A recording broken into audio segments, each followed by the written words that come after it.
अस्सलामुअलैकुम। प्रोग्राम तजिया के साथ मैं हूं उमर दराज गोंदल।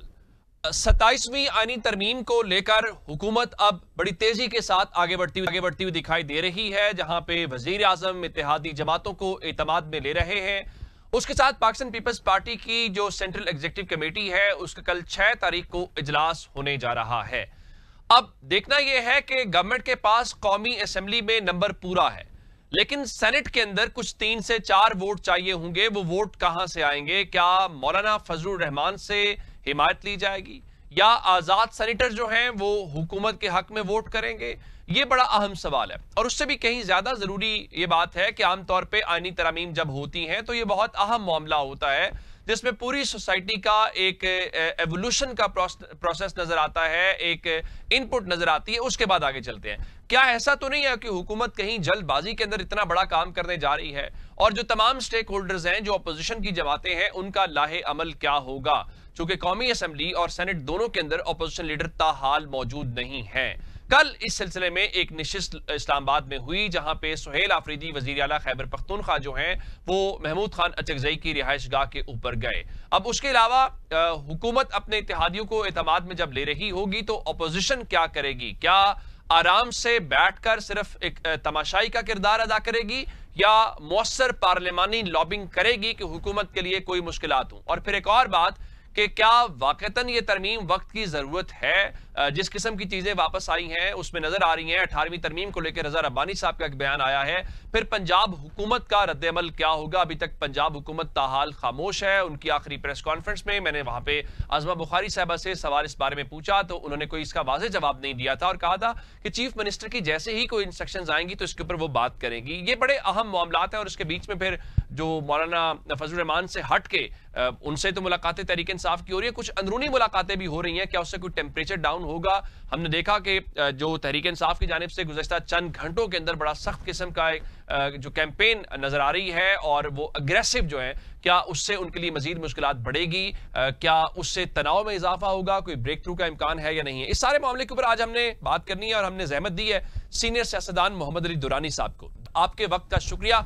एक तो मुझे ये बताइए कि ये जो आईनी तरमीम आ रही है, इसको किस नजर से आप देखते हैं कि वाकई ही हुकूमत को ये महसूस हुआ कि ये कोई जरूरत है, आईनी जरूरत है और उसमें तब्दीलियां कर ली जाए, या फिर हुकूमत की भी मजबूरी है कि बस ये तरमीम करनी ही करनी है? बिस्मिल्लाहिर्रहमानिर्रहीम। देखें, ये हुकूमत का जो क़याम हुआ है या इस हुकूमत की एग्जिस्टेंस जो है वो खुद इस हुकूमत की कमजोरी है। और ये उस तरीके से इलेक्टेड मजबूत हुकूमत नहीं है कि जो कॉन्फिडेंट से अपने कदमों पे खड़ी हो सके। इसलिए इसको जो भी मजबूरी इस पे डाली जाएगी ये उठाएगी। और मेरा ख्याल है कि अभी भी जो ये तरमीम करेंगे, ये तरमीम बड़ी दिलचस्प तरमीम है। जो 26वीं तरमीम थी वो तरमीम तो बिल्कुल उसमें इस हुकूमत के लिए ये इंसेंटिव जरूर था कि इसकी वजह से इनकी गिरफ्त हुकूमती अमूर और अवाम के गर्दन पे मजबूत हो रही थी। अदलिया ख़त्म हो रही थी, अदलिया का जो इंडिपेंडेंस थी वो सलब हो रही थी। तो उस लिहाज से तो ये हुकूमत के लिए एक बहुत 26वीं आईनी तरमीम एक इम्पॉर्टेंट तरमीम थी।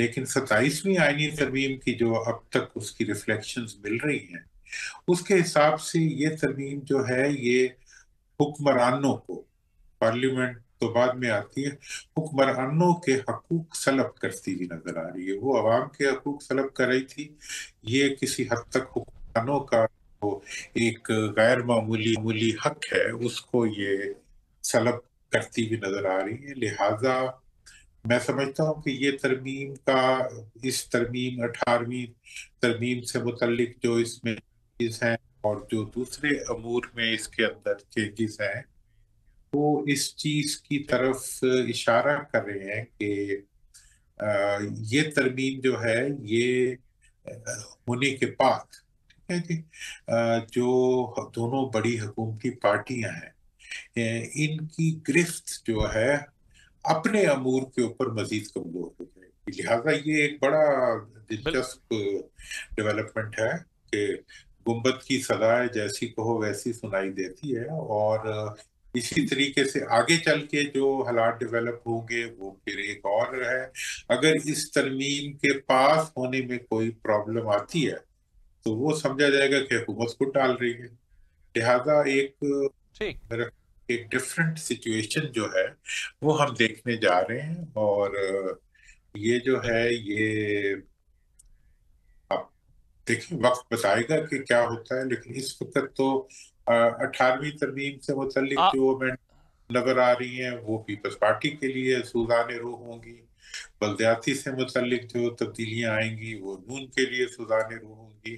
और बाकी देखते हैं मजीद क्या अच्छा कुछ इस पटारी में दुरानी से साहब, क्या कुछ। मैं एक और सवाल, जिस तरह आप खुद हैं कि ये बड़ा एक दिलचस्प लम्हा है कि किस तरह से होगा। 18वीं तरमीम का आपने जिक्र किया, तो रजा रबानी साहब पीपल्स पार्टी के सीनियर रहनुमा हैं, साबिक चेयरमैन भी सेनेट के हैं, तो वो कह रहे थे कि ये अमलन 18वीं तरमीम को खत्म करने वाली बात है। आप नहीं समझते कि वो जो हम एक टर्म पाकिस्तान की सियासत में सुनते थे, मकाफाते अमल, जो तहरीक इंसाफ के लिए या बाकी इस्तेमाल की जाती है, नून लीग और पीपल्स पार्टी उसी मकाफाती अमल का कहीं शिकार तो नहीं हो रहे? आप इमरान खान के दौर में कहते थे कि जी वो 18वीं तरमीम को रोल बैक कर रहे हैं, जी वो फलां चीज को खत्म कर रहे हैं। अब जो आप अपना क्रेडिट लेते थे, आपके क्रेडेंशियल्स थे, आप उसी के ऊपर मजबूर हो गए हैं कि आप उनको रोल बैक करें। देखिए, ये बड़ी एक गोयल साहब इंटरेस्टिंग हकीकत है। मैं तो खैर एक पूरे पाकिस्तान में एक एक्सेप्शन हूँ। मैं वाहिद पार्लियामेंटेरियन था जिसने 18वीं तरमीम के ऊपर दस्तखत भी नहीं किए थे, उसके हक में साइन भी नहीं किए थे। उस एनएफसी अवार्ड के अंदर की जाने वाली तब्दीलियां जो थी वो थी जिस वजह से मैंने उस पर नहीं किया था। और भी कुछ वजूहत थी जो गैर जमहूरी थी इसके अंदर, इसलिए मैं अभी उसको डिस्कस नहीं करता। लेकिन पीपल्स पार्टी के रूल से मैं ये समझता हूँ कि इन्होंने 18वीं तरमीम में सूबों के वसाइल बढ़ाने के बाद उन्हीं वसाइल पे डाका डालने का इस्तेमाल भी खुद किया था। कि मतलब मरकज से बढ़ जाए सूबों का हिस्सा, और वो बढ़ा हुआ हिस्सा जो है, रजा पानी साहब जवाब दे कि उस वक्त मैंने सेनेट में ये बात कही थी कि आप सूबों को तो दे रहे हैं लेकिन सूबों से जिलों और तहसीलों को देने का कोई इंतजाम नहीं दे रहे। अब तक ये होता रहा है 2012 से लेके अब तक के बोरी में भर के जो है वो सारे वसाइल सूबों को दे दिए जाते हैं और वो अपनी मर्जी से चीफ मिनिस्टर जो है उसको जाती पॉकेट के तौर पे उसको इस्तेमाल करता है। तो ये तो एक हकीकत है। उसके ऊपर इन्होंने उस वक्त वो कह रहे थे कि ये सूबाई खुद मुख्तारी का मामला है। मैंने कहा आवाम की खुद मुख्तारी तो आप दे ही रहे, सूबाई खुद मुख्तारी की आप बात करते हैं। तो आज ये गुंबद की सदा भी है और आज ये जो इन्होंने अवाम का हक मारा हुआ था आज इनका हक मारा जाएगा। हमें तो तवक्को है कि इनका हक ठीक। मार के अल्लाह करेगा अवाम तक जाएगा। लेकिन ये हक वो है कि जो इन्होंने अवाम का गसब किया हुआ था और अब इन्होंने अपने जाती मफाद के लिए फॉर्म 47 के तहत अपने आप को गिरवी रखा है। अब ये गिरवी रखे हुए ठीक। सियासतदान जो है इनके पास बोलने के लिए कुछ नहीं है और भागने के लिए भी कोई जगह नहीं है, क्योंकि इनके वेरी स्केलेटन्स राइट। जो हैं वो इनके कबर्ड्स में पड़े हुए हैं। इनकी करप्शंस जो है वो अवाम के अंदर है और ये खुद फॉर्म 47 के रस्से से जो है लटके हुए हैं। तो इसलिए मैं नहीं समझता कि ये कुछ कर सकेंगे। जो कुछ आएगा वो इन्हें मानना पड़ेगा आप और जब ये मानेंगे वो तो फिर करना इन्हें पड़ेगा। अच्छा, दुरानी साहब, एक और भी अहम पहलू है। जिस तरह आप 18वीं तरमीम आपके सामने हुई, आप ऐवान का हिस्सा थे, तो उसमें काफी टाइम लगा। अब कोई 8 से 9 महीने मुख्तलिफ लेवल्स के ऊपर जो है हमने चीजें देखी कि बहस होती रही, इवन अखबारात के अंदर इश्तिहारात हुए थे कि अगर कोई अवाम में से राय देना चाहता है। लेकिन हम ये देख रहे हैं कि अचानक से एक ट्वीट आता है, उस ट्वीट के बाद फिर कहा जाता है कि देखें, नहीं नहीं नहीं, तमाम स्टेक होल्डर से मुशावरत की जाएगी, बहस मुबाहिसा होगा। हमने 26वीं तरमीम भी मिनट्स के अंदर पास होती हुई देखी। आखिरी वक्त तक यही शोर पड़ा हुआ था कि मुसविदा है, मुसविदा नहीं है। अब जब आप 27वीं तरमीम कर रहे हैं तो यूं लग रहा है जैसे गवर्नमेंट को बहुत जल्दी के अंदर है, कोई टास्क है जिसको बड़ी जल्दी जो है मुकम्मल करना है। तो ये इतनी जल्दी क्यों है जब आपके पास नंबर भी पूरा है और आप ये समझते हैं कि ये मफाद में है, जी अवामी मफाद में है, अवाम के लिए है? तो फिर जरा आए, सारे स्टेक होल्डर्स को मौका दें, तजावीज लें, इनपुट लें, फिर आगे बढ़ जाए। ये असेंबली जो है असल में ये अगर अवाम की मुंतखब असेंबली हो तो ये डेलिब्रेट करे, ये बात करे, ये डिस्कस करे। ये गुलामों की असेंबली है, ठीक है ना। कि ये मतलब चोरी करके सीटें लेके आए हुए जो लोग हैं उनकी असेंबली है। जो असेंबली के अंदर बैठे हुए हैं हुक्मरान है जो इस वक्त, वो तो अपने आप से आंख नहीं उठा सकते। उनका तो अपनी पोजीशन जो है वो जी। बड़ी ही एक किस्म की कमजोर पोजीशन है, तो उन्होंने क्या डेलिब्रेट करना।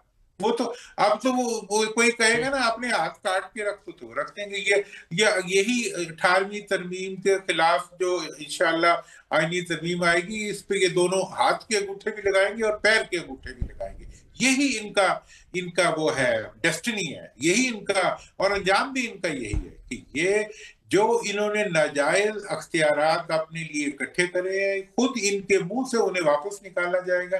अल्लाह करेगा वो अवाम तक जाएंगे। बाकी अवाम का तो अल्लाह भी है, और अवाम का वोट है जो बहरहाल उनके पास है, वो किसी न किसी दिन अपने वोट से अपनी मर्जी का रास्ता बना लें। लेकिन ये लीडर जिन्होंने खानदानी आमरीतें बनाने के लिए, जिन्होंने हमेशा अवाम के मफाद को बेचा है, जो अवाम को गुर्बत और अफलास के अंधेरों में धकेलते हैं, जो अवाम के लिए पूरी दुनिया से आए हुए जो मफादात होते हैं उनको समेट के उसका एक पैसा अवाम तक मुंतकिल नहीं होने देते, सब कुछ अपने कब्जे में कर लेते हैं। देखें अभी आप देखें कि पाकिस्तान की पूरी दुनिया के अंदर कितनी इनहांस्ड स्टेटस है इंडिया ज़रबे हक के बाद।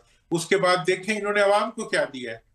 वो पेट्रोल जो ये सस्ता ले रहे हैं उसको सैकड़ों रुपए उसके ऊपर टैक्स लगा के ये महंगा देते हैं, और फिर टैक्स लगाते पे कहते हैं हम सड़कें बनाएंगे। वो सड़कें जिन पे आवाम चल भी ना सके, जिसमें कि मोटरसाइकिल वाला आधा लीटर तेल भी ना डाल सके, उन सड़कों के लिए ये जो है ये आवाम के पैसे मार लेते हैं। तो लिहाजा ये जो इस वक्त ये जो अमेंडमेंट आ रही है, ये अमेंडमेंट जो है ये हकीकत में ये जो हुक्मरान पार्टियां हैं इनका चेहरा बेनकाब कर देगी, इनके माजी को बेनकाब कर देगी और इनके मुस्तकबिल को अंधेरा कर देगी। ठीक, बिल्कुल ठीक है। अच्छा दुरानी साहब, आप काफी अरसे चीजों को कूल डाउन करने की, सियासी दर्जा हरारत कम करने की और बाकी चीजों के ऊपर आपकी राय भी रही है, आपकी मेल मुलाकातें भी होती रही। हमने ये पिछले दिनों देखा कि फवाद चौधरी साहब और इमरान इस्माइल और महमूद मौलवी साहब जो हैं कोशिश कर रहे थे या मुलाकात कर रहे थे, तो आप उसको किस नजर से देख रहे हैं और क्या आपको भी कोई दावत दी गई है या आपसे भी कोई राब्ता किया गया है? देखिए ये हमारे तीनों हजरात जो है हमारे दोस्त भी हैं, मतलब पुराने हमारे, हमने इकट्ठे मतलब एक दूसरे से मिलते भी हैं, काम भी करते हैं। मैं समझता हूँ कि उनकी इंटेंशन जो है वो ये समझते हैं कि जी इस वक्त मुल्क के अंदर बहुत ज्यादा स्ट्रेसेस डेवलप हो चुकी हैं जो कि मुल्क के मफाद में नहीं है, वो एक जायज बात है, ठीक है ना जी।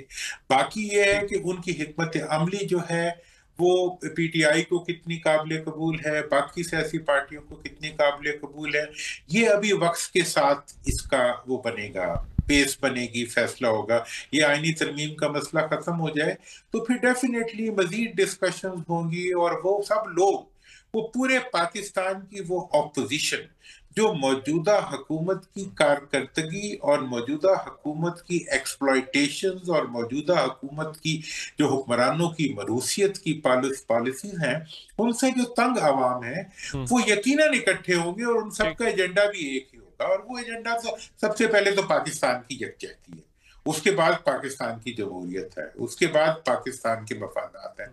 मैं समझता हूँ कि इसके ऊपर बहुत जल्द आप देखेंगे कि जैसे इन्होंने अपने तौर पे एक हिम्मत की है, ठीक है, उस पे एतराज भी हो रहा है, उस पे मतलब लोगों के ऑब्जेक्शंस भी हैं, बीटीआई वालों की ऑब्जेक्शन है, लेकिन एक दिन में तो कुछ नहीं, Rome was not built in a day.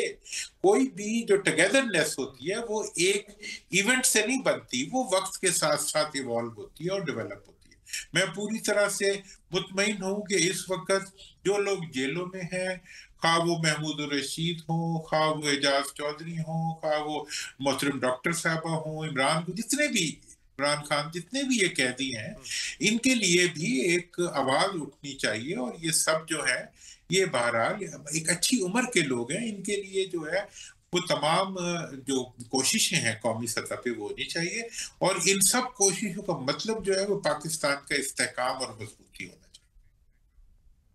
अच्छा, एक ये भी कहा जा रहा है कि हुकूमत से कोई बातचीत की जाएगी या राब्ता किया जाएगा। दूसरी तरफ खान साहब ने कहा कि नहीं, तहरीक इंसाफ का कोई बंदा बातचीत नहीं करेगा, अगर बातचीत करेंगे, अगर एस्टैब्लिशमेंट से बातचीत करनी है तो महमूद खान अजगज़ई और अल्लामा राजा नासिर अब्बास करेंगे। इन सब चीजों को देखते हुए आप ये वैसे तवक्को रखते हैं कि ब्रेक थ्रू हो सकता है, या अभी भी कोई ऐसा इम्कान है, या आप कहेंगे जो जिस पोजीशन के ऊपर खड़ा हुआ है फिलहाल वो उससे पीछे हटने को तैयार नहीं है? देखें जी, मैं तो ये समझता हूँ कि मौजूदा हुकूमत जो है वो जब तक अपनी मुकाम से, हुकूमत की मैं बात कर रहा हूँ, वो अपने मुकाम से पीछे नहीं हटती, उस वक्त तक बातचीत शुरू नहीं होगी। और मेरा ख्याल है कि कोशिश भी नहीं करनी चाहिए, क्योंकि हुकूमत इस वक्त पूरी कोशिश कर रही है कि किसी तरीके से ऑपोजिशन को और इस्टेब्लिशमेंट को आपस में भिड़ा दे, टकरा दे, और इनके अंदर जो है ये टकराव की कैफियत जो है इसको कायम रखे। ये इस वक्त का हुकूमत का सबसे बड़ा ऑब्जेक्टिव है। इस ऑब्जेक्टिव के होते हुए मैं ये समझता हूं कि इनसे बात करना अभी किसी फायदे का नहीं है। अभी तो सबसे पहले आवाम से बात करनी चाहिए, और पीटीआई के अलावा पाकिस्तान के अंदर जो बहुत सी फोर्सेस है पॉलिटिकल, उनको भी इकट्ठा होना चाहिए और सबको इकट्ठा मिलके एक यकजहती का माहौल पैदा करना चाहिए, ताकि आवाम को पीसने का जो अमल हुकूमत ने शुरू किया हुआ है उस अमल से आवाम को निकाल के उन्हें एक महफूज रास्ता दिया जाए कि वो जिंदा रह सकें। इस वक्त तो ये लोग अवाम का जिंदा रहना तोबर कर रहे हैं। बाकी जहां तक सवाल है इमरान खान साहब का, उनकी रिहाई से बड़ा इश्यू जो है वो समझते हैं कि उनका मकसद है जिस मकसद के लिए वो काम कर रहे हैं। तो लिहाजा उसके लिए भी अभी जो इस वक्त की जो सूरत हाल है, मैं ये नहीं समझता कि गरम गरम कोई चीज इसमें से निकल आएगी, लेकिन मैं समझता हूँ कि इसके अंदर से हुकूमत का मुखालिफ एक बहुत बड़ी टुगेदरनेस निकलेगी, जो कि आगे चल के आवाम की कुव्वत भी बनेगी और आवाम के लिए उम्मीद भी बनेगी। बिल्कुल ठीक। मैंने आप समझ रहे हैं कि फौरी तौर पे शायद उस तरह से कोई रिजल्ट्स ना आ पाए। मोहम्मद अली दुरानी साहब, आपने वक्त दिया, बड़ी तफसील के साथ जो है आपकी मौज़ूआत के ऊपर हमने आपकी गुफ्तगू भी सुन ली। नाज़रीन, प्रोग्राम में गुफ्तगू का सिलसिला जारी रखेंगे, ब्रेक लेते हैं और ब्रेक के बाद वापस आते हैं।